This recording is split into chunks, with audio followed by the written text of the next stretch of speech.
পৃথিবীর ইতিহাসে, মানবতার ইতিহাসে কোন জায়গায় একেবারে সামান্যতম মনুষ্যত্ব যার মধ্যে আছে, তারা এটা একটি জঘন্য অপরাধ, নারীর এই অসভ্যতা, কোন নারী দেহ বিক্রি করা, নাউযুবিল্লাহ। এই মুরতাদরা, এই নারী সংস্কার কমিশনের এই মুরতাদগুলো প্রকাশ্যে প্রস্তাবনা লিখছে যে এই যৌনকর্মী, বেশ্যা, পতিতাকে রাষ্ট্রীয়ভাবে শ্রমিক হিসাবে স্বীকৃতি দিতে হবে। এরা শ্রমিক, এরা ওয়ার্কার। আপনি চিন্তা করছেন এই সমাজ কোথায় গিয়ে পৌঁছে? অর্থাৎ ছেলেদেরকে, মেয়েদেরকে প্রকাশ্যে আমন্ত্রণ জানাইছে, তোমরা আরেকটু সবর করো, তোমাদের অবাধ জিনা ব্যভিচারের জন্য একদম প্রকাশ্য ব্যবস্থা করে দিচ্ছি, আরেকটু সবর করো, আরেকটু সবর করো। তাইলে ভেবে দেখেন, পিছনে বেঈমানের মদদ, কাফের মুশরিকদের মদদ ছাড়া তারা এটা করতে পারে? তাহলে আমরা কোথায় আছি? আমাদের এত মসজিদ, এত মাদ্রাসা, এত আজান, আমরা এত বিপুল পরিমাণ মুসলমানের সামনে দাঁড়াইয়া আল্লাহর কোরআনের বিরুদ্ধে এত বড় কথা বলতে পারা, এই সাহস এই বেঈমানরা কোথায় পাইল? বলেন। গত 2 দিন আমি উত্তরবঙ্গ ছিলাম, কুড়িগ্রাম, লালমনিরহাট, দিনাজপুর, গাইবান্ধা, 4 জেলা সফর করছে, বয়ান করছে। সেখানে নিজ চোখে দেখছি প্রকাশ্যে একেবারে খোলামেলা ওপেন আপনার খ্রিস্টানরা মুসলমানদেরকে খ্রিস্টান বানাচ্ছে। কসম আল্লাহ, শুধু দিনাজপুর জেলায় 793টা গির্জা আছে, একটা জেলা বাংলাদেশে খ্রিস্টানদের গির্জা, একটি জেলায়। সব মানুষগুলোকে অভাব, দারিদ্রতা, এই ভয় প্রলোভন দেখায় নির্দিষ্ট মাসিক ভাতা, বিভিন্ন ভাতা, টাকা পয়সা দিয়ে প্রকাশ্যে। আমি এমন একজন ব্যক্তির সাথে দেখা করছি, আর অনেকের সাথে 2 দিনে এই কাজেই গেছিলাম। এমন ব্যক্তিকে দেখছি, কসম বিশ্বাস করেন, আমি নিজে কথা বলছি ওই লোকের সাথে। এই লোক একটি মসজিদে ওইখানে 7 বছর জুমা পড়াইছে, জুম্মার খতিব, সে প্রকাশ্যে খ্রিস্টান। আল্লাহর কসম। কুড়িগ্রাম। ভাবতে পারেন তোমরা ছেলেরা, আমাদের মাতৃভূমি তো বেটা, অরক্ষিত বেটা, কিসের উপরে তোমরা এই ফ্যাশন করতেছ? কিসের উপরে মোবাইল টিপতেছ? কে তোমা করে এত সুখ করে কে দিল? এত নিরাপত্তা তোমা করে কে দিল? বাপের কয়দিনের বিদেশের টাকা, সংসারের কিছু টাকা পয়সাকে এইভাবে অনাদরে, অবহেলা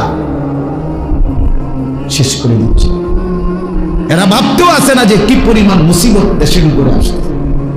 8টা জেলা রংপুর বিভাগে একেবারে মাকড়সার জালের মতো খ্রিস্টান মিশনারিরা খ্রিস্টান বানাচ্ছে।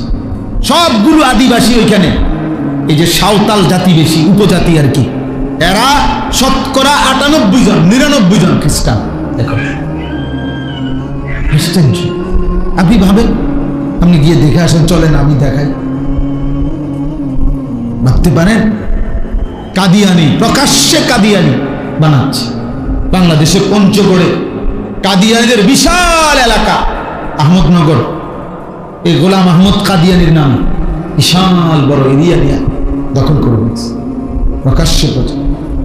আরেকখানে গেছি, আরেক বেঈমান, সে নাকি মুসলমান হয়, তার কিছু পীর বলে এমনি এলাকার বন্ডে নিয়ম চালু করছে। আপনার একজন তার অনুসারী যারা মুরিদ, এগুলারে একজন আরেকজনের সালাম দিয়া, প্রথমে সালাম দেয়, দিয়ে আবার এরকম প্রণাম করে।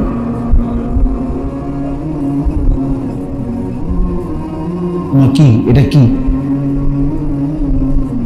আমাদের দেশে দেখেন অনেকে মাজার দেখলে এরকম করে, কেরম কেরম জানি চিনজি মিঞ্জি তো দেখি অনেক সময়।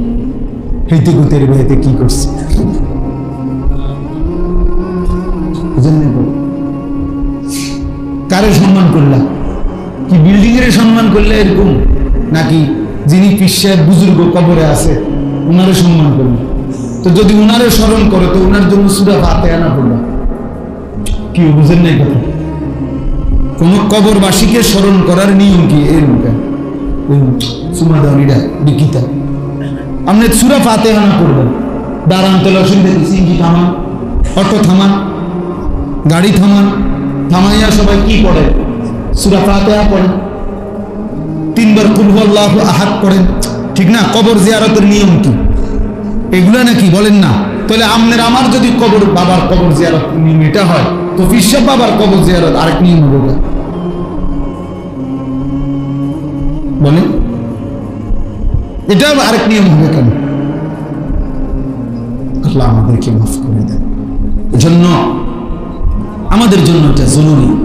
আমি এই বাস্তবতাগুলো, আমাদের পার্বত্য চট্টগ্রাম অরক্ষিত, রাঙ্গামাটি, খাগড়াছড়ি, বান্দরবান, প্রতিনিয়ত খ্রিস্টানরা এটা দখলের পায়তারা আছে।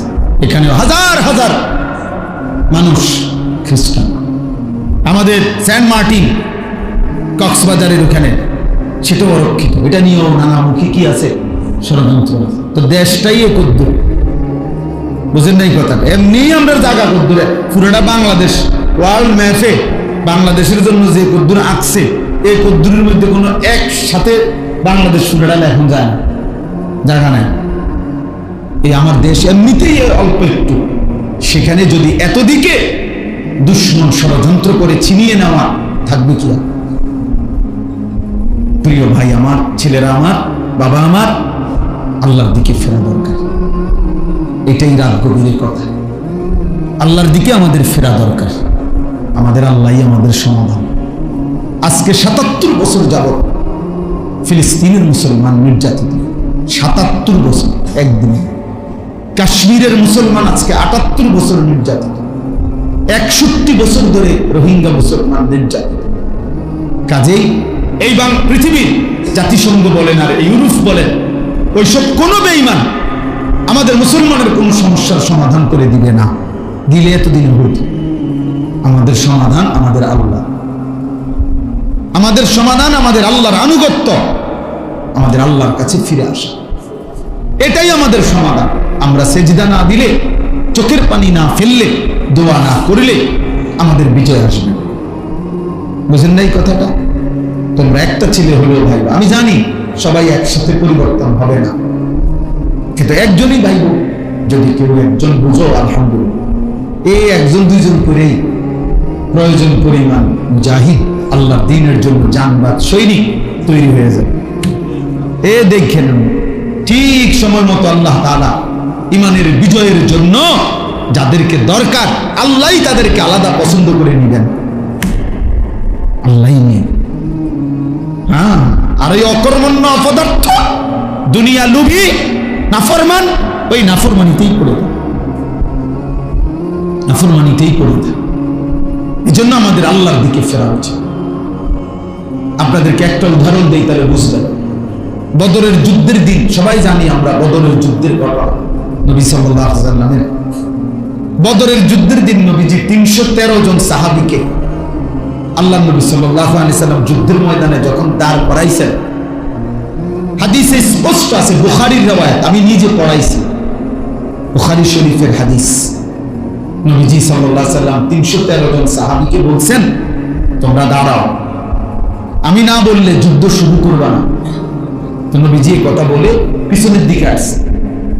পিছনে আইসা আল্লাহ নবী সাল্লাল্লাহু আলাইহি ওয়াসাল্লাম পাহাড়ের তলদেশে সমান জায়গায় সেজদা দিছে। এক নম্বর, চোখের পানি ছেড়ে কান্না শুরু করছে, আর আল্লাহর কাছে একটা দোয়া করছে বারবার, আয় মাওলা, তোমার জাতের কসম মাওলা, আমার এই লোকে অল্প কয়জন, আমার মক্কার 13টা বছর আমি রক্ত ঝরিয়ে দিবা নিশি মেহনত করে আমি মদিনায় আসছি, আর এই মদিনার এই 6 মাসের ব্যবধানে আজকে যুদ্ধ, আমার পুঁজিয়ে 313 জন, আমার লোক নাই, আমার আছেই এ কয়জন। এই হাদিসে আছে, নবী বলছে কাঁদতে কাঁদতে সেজদা দিয়ে দোয়া করতেছে আর বলতেছে, আল্লাহুম্মা ইন তুহলিক হাযিহিল ইসাবা লান তু'বাদা ফিল আরদ। আয় মাওলা, আজ যদি আমার এই ছোট্ট কাফেলা 313 জন, এই কাফেলা যদি ধ্বংস হয়ে যায় আপনার দুশমনের হাতে, তাহলে আপনার এই জমিনে আপনার ইবাদত আর হবে না। কে করবে? আমারে আপনি বেইজ্জতি করেন না, আমারে আপনি অপমান করেন না মাওলা। আমার এই অল্প কয়েকজনকে আপনি ধ্বংস করেন। মাত্র 8টা তরবারি, 2টা ঘোড়া, এই ছিল পুঁজি, আর কিচ্ছু নেই কারো কাছে, আর কিছু নেই। 8টা তরবারি ছিল 8 জনের হাতে, 2 জনের কাছে 2টা ঘোড়া ছিল, আর বাকিদের কাছে কিছুই ছিল। কিন্তু নবীজি কি করলেন? 3টা কাজ করলেন। 1, সেজদা দিলেন। কি দিলেন? 2, চোখের পানি ফেললেন। 3, দোয়া করলেন। এই সেজদা, চোখের পানি, দোয়া, এই 3 জিনিস নবীজি যখন পূর্ণ দিলেন, আল্লাহ তাআলা জিবরাইলকে পাঠাইলেন। পাঠিয়ে জিবরাইল বললেন, কোরআন নাজিল করলেন, ফাস্তাজাবা লাহুম রাব্বুহুম, বন্ধু আপনার দোয়া কবুল হয়ে গেছে। আন্নী মুমিদ্দুকুম বিআলফিন মিনাল মালাইকাতি মুরদিফিন, আল্লাহ বলেন বন্ধু 1000 ফেরেশতা যুদ্ধের সাজে সজ্জিত আমি আপনার সাহায্যের জন্য পাঠাইলাম। তো এরপরে মুসলমানের বিজয় হয়ে গেছে। তাহলে মুমিনের বিজয়, মুসলমানের বিজয় সেজদাতে। কিসে? চোখের পানি, চোখের পানি, দোয়া, দোয়া। আমাদের চোখের পানি, আমাদের সেজদা, আমাদের দোয়া, আমাদের জিহাদ, আমাদের কিতাল, আমাদের আল্লাহর জন্য জান দেওয়া, এটাই আমাদের বিজয়। এর মধ্যেই ইমানের বিজয়, মুমিনের বিজয় আসতেই হবে। এ দেখেন, তোমরা ছেলেরা মনে রাখো, ভাইয়া মনে রাখো, আমি বললাম রং তামাশা ছাড়তে হবে। দেখ এমনি সোজা হইতা না তো, ফিরে খাইয়া সোজা হইতা রাখি। দুশ্মনের আঘাতে একদিন চোখের পানি, রক্ত ঝরবে। আজ ফিলিস্তিনের মুসলিমের চোখে পানি নেয়, আজ রক্তই ঝরে। আজকে যদি ফিলিস্তিন গাজায় নিচের থেকে উঠায় কিছু, তাইলে মনে হবে পানির চাইতে বেশি রক্তই উঠবে। আজ আর তাদের চোখের পানি শুকায় গেছে, রক্তের বন্যা। 3 বছরের, 6 মাসের, 6 বছরের ছোট্ট ছোট্ট মাসুম বাচ্চা অকাতরে শহীদ হয়ে যাবে এই পৃথিবীতে, সভ্য পৃথিবীতে। এই জন্য সুন্দর সুন্দর কথা, পণ্ডিতি আর এই মোবাইল নিয়ে ব্যস্ত থাকা, এর নাম জিন্দেগি না। আল্লাহর সাথে গভীর সম্পর্ক, শিরিক মুক্ত ঈমান, আল্লাহর ইবাদত, বন্দিগি, এটাই আমাদের মূল ডিউটি। আল্লাহ আমাদেরকে বুঝা মানা সহজ করে দেন, সহজ। আল্লাহ তাআলা, আসো ভাইয়া উকি দিয়া দেখো, কিছু ছেলে পেলে এখনো বাইরে ঘুরতে আছে, উকি দিয়া চায়, শেষ হয় না। আহারে বেশরম রে, এরা আমার কাছে খুব শরম লাগে।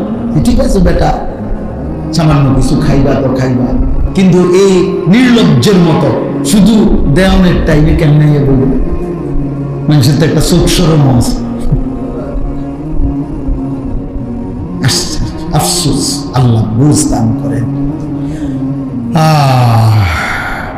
চলেন, শেষ কথা আমার, আমি আপনাদের কাছে অনুরোধ করি, আমরা ভাবতে শিখি। আবার দেখ, এই ইচ্ছা করে এই নাস্তিক তার মহিলাগুলো বাংলাদেশের এই 18 কোটি মুসলমানের বিরুদ্ধে চ্যালেঞ্জ করছে, তার মানে এরা বারবার দুশ্মন, আমাদেরকে শান্তিতে থাকতে দিবে না, বারবার উস্কায় দেয়, বারবার ঝগড়া বাজায় না। এজন্য আগামীকাল হেফাজতে ইসলাম বাংলাদেশের উদ্যোগে আগামীকাল ইনশাআল্লাহ ঢাকার সোহরাওয়ার্দী উদ্যানে মহাসমাবেশ। এই নারী সংস্কার কমিশনের ভুয়া, কোরআন সুন্নাহ বিরোধী, মানবতা বিরোধী, হায়া বিরোধী এই কমিশন বাতিলের দাবিতে প্রতিবেদন এবং আরো কিছু ন্যায্য দাবিতে আগামীকাল মহান আমরা সব ইনশাআল্লাহ ছুটছে, হাজার হাজার বাস, শত শত বাস আলহামদুলিল্লাহ ঢাকার উদ্দেশ্যে ইতিমধ্যে চলতেছে। আমরাও যাবো সব ইনশাআল্লাহ। আমাদের বাস টাসও সব রেডি, শেষ রাত্রের দিকে সব চলবে ইনশাআল্লাহ। ইমানের দাবিতে আমরা বলেই যাব, কেউ শুনুক বা না শুনুক, কিন্তু ইমানের দাবিতে আমাদেরকে আল্লাহর দ্বীনের জন্য লড়তেই হবে। এজন্য যুবক ভাই, তোমরা ফিরে আসো ভাইয়া। বেনামাজি জিন্দিগি, নাফরমানি জিন্দিগি দয়া করে আল্লাহর ওয়াস্তে ছেড়ে দাও বাপ। একটা ছেলে হলো ফিরে আসো, আল্লাহর দিকে ফিরো। আগামী দিনে আমাদের এই গুনাহ আমাদেরকে মুসিবত টেনে, আল্লাহ আমাদেরকে মাফ করে দেন। আমি যে আয়াতগুলো পড়ছি, এই আয়াতের মধ্যে আল্লাহ তাআলা বলেন, ওয়াইদ বাওয়ানা লিইব্রাহিমা মাকানাল বাইত, আমি আমার বন্ধু ইব্রাহিমের জন্য আমার ঘর কাবা পুনরায় নির্মাণ করবার জন্য আমি আল্লাহ তাআলা জায়গা পুরা নির্ধারণ করে দিলাম। অর্থাৎ নূহ আলাইহিস সালামের জামানায় কাবা ঘর আল্লাহ তাআলা তুফানের সময় তুলে নিয়েছিলেন উপরে। ইব্রাহিম আলাইহিস সালামের মাধ্যমে আল্লাহ তাআলা পুনরায় সেই ঘর নির্মাণ করেছিলেন। তো এই ঘর নির্মাণের সময় আল্লাহ বলছে, তুমি আমার ঘর নির্মাণ করো তিন উদ্দেশ্যে। এক, আল্লাহ তুশরিক বি শাইআ। এক নম্বর, আমার ঘর বানাবা কাবা যেন আমার প্রতিটা বান্দা মুমিন যেন আমি আল্লাহর গোলামি করে কোনোভাবে যেন আমার সাথে শিরিক না করে। এই শিরিক মুক্ত ঈমান টিকিয়ে রাখবার জন্য আমার ঘর বানাও, আমার ঘর সামনে থাকবে আর মুমিন আমি আল্লাহর গোলামি করব। শিরিক মুক্ত ঈমান আল্লাহ তাআলা বান্দার কাছে চেয়েছে। ও তাহহির বাইতিয়া লিত্তাইফিনা ওয়াল কাইমিনা ওয়ার রুকআইস সুজুদ।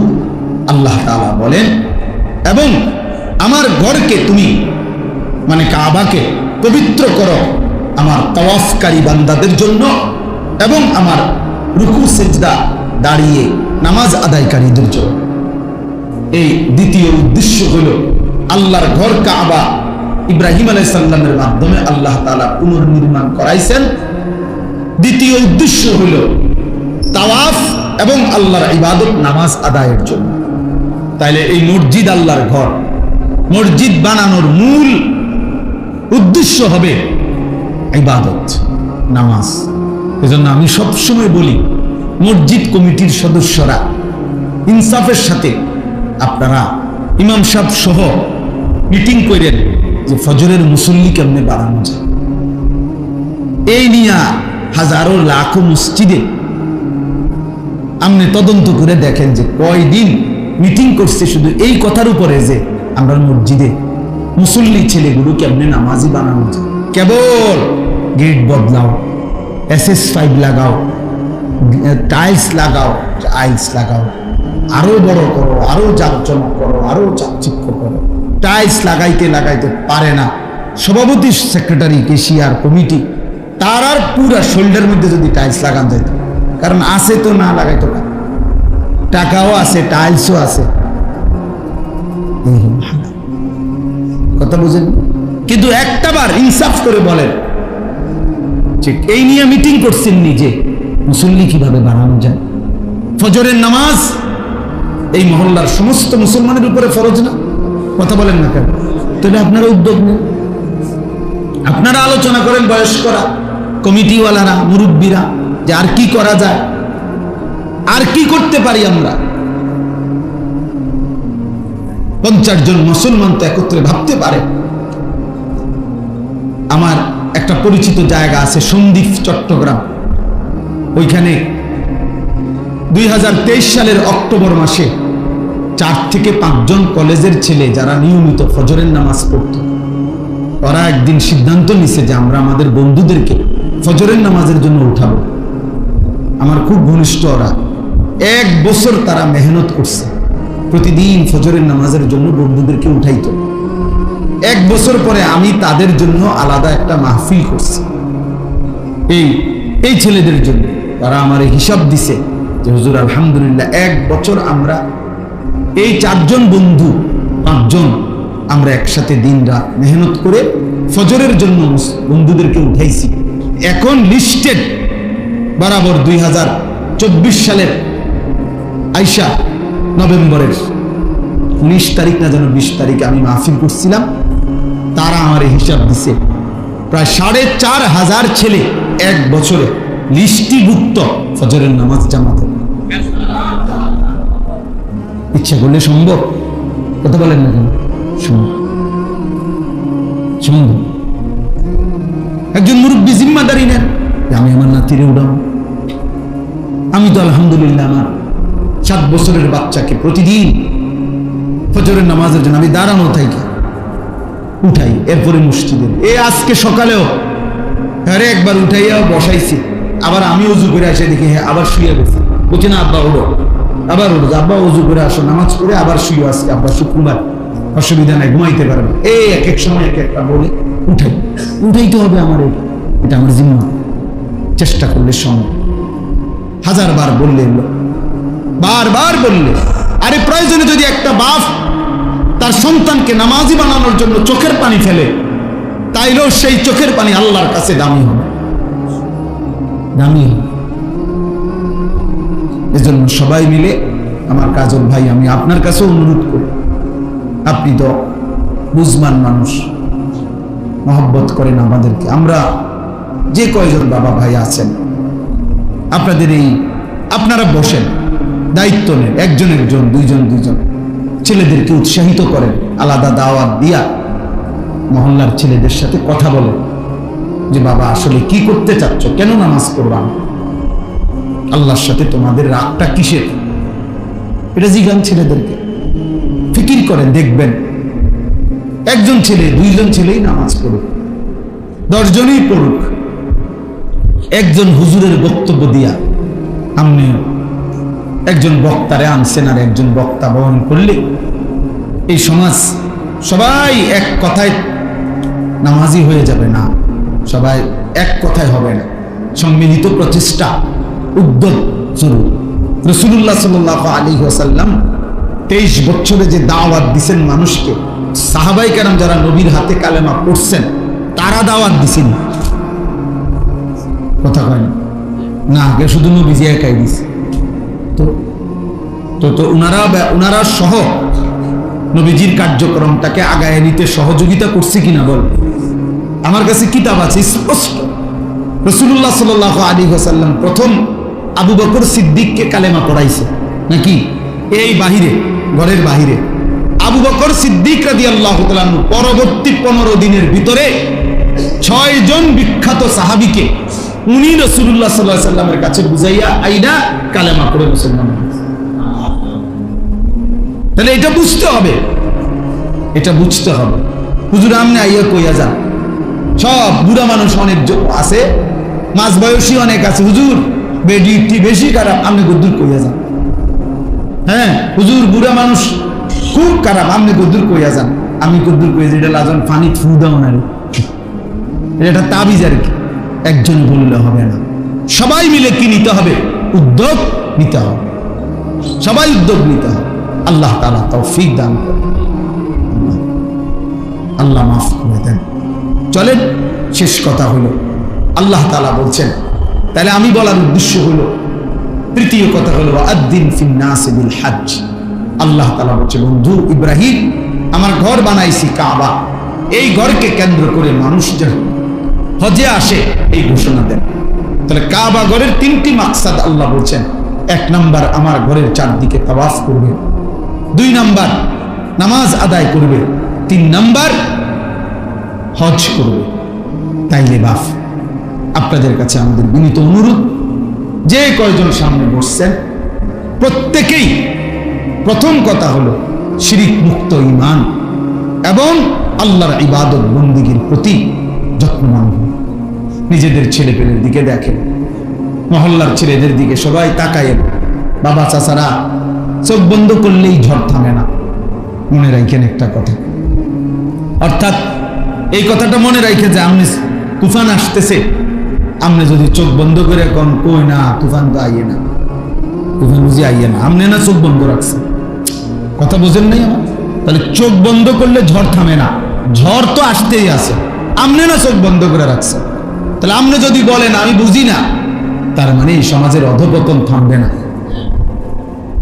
সমাজ নষ্ট হয়ে যাবে, একদিন আপনার ঘর আক্রান্ত হবে।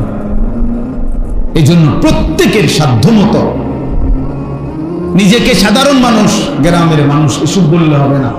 একেবারে দিন মজুর, কুলি, ঠেলাওয়ালা, রিক্সাওয়ালা হতো, নিজের সংসার বুঝে, সংসারের কিছু আসবাবপত্র ব্যবস্থা করে। তো এগুলো বুঝলে আপনি ওইটা বুঝবেন না কেন?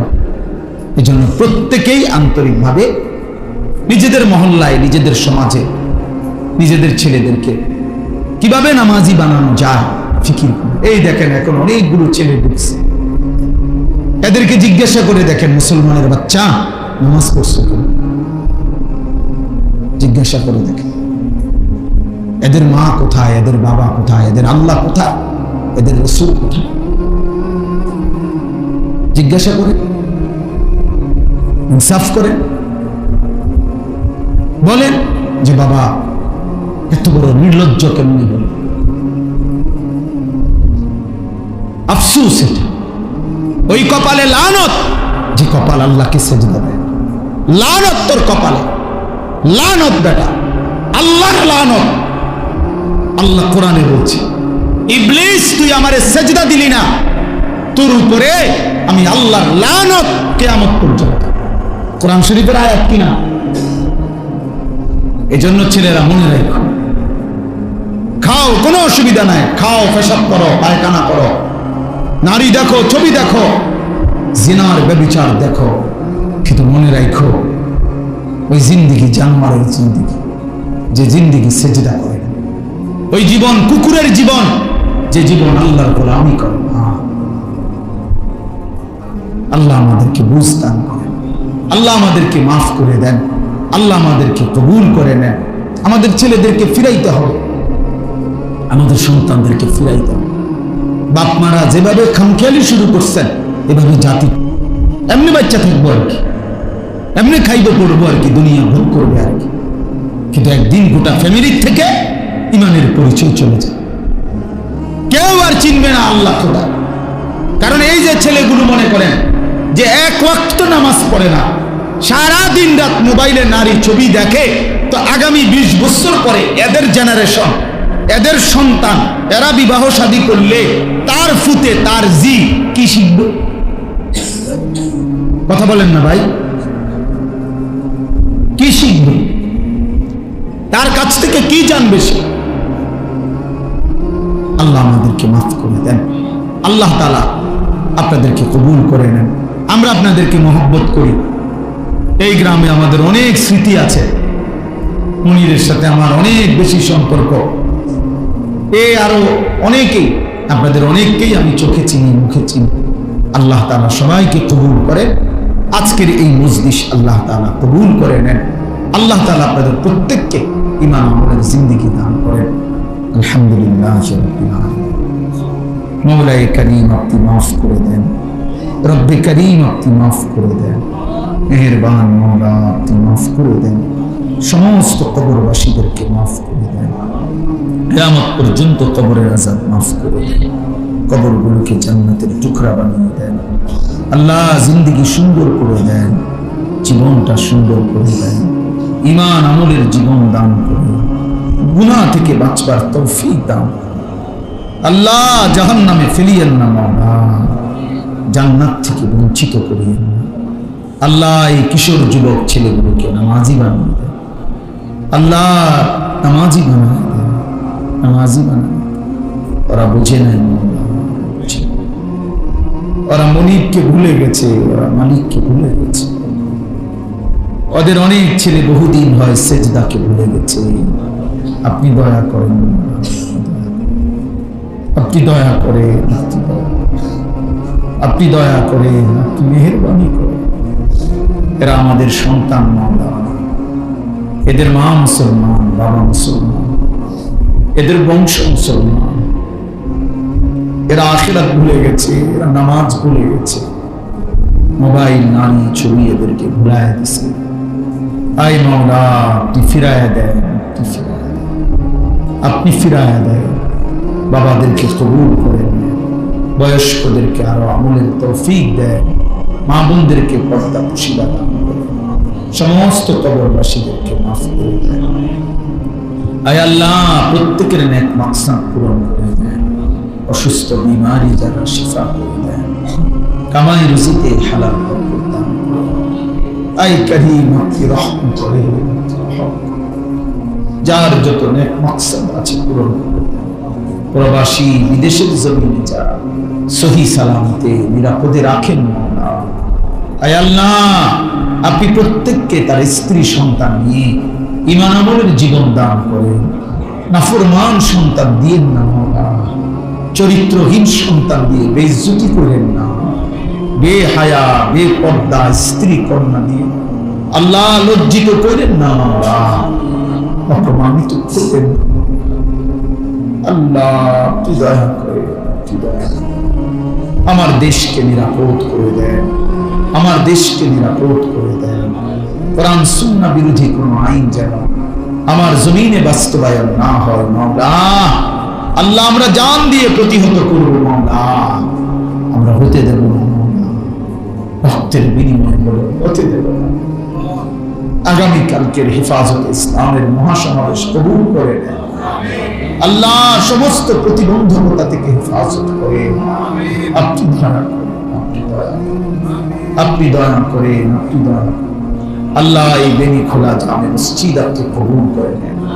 মসজিদকে বর্ধিত করতে সাজাতে যে যেটুকু সহযোগিতা, ভালোবাসা, আন্তরিকতা দেখিয়েছে প্রত্যেককে উত্তম বিনিময় দান করেন।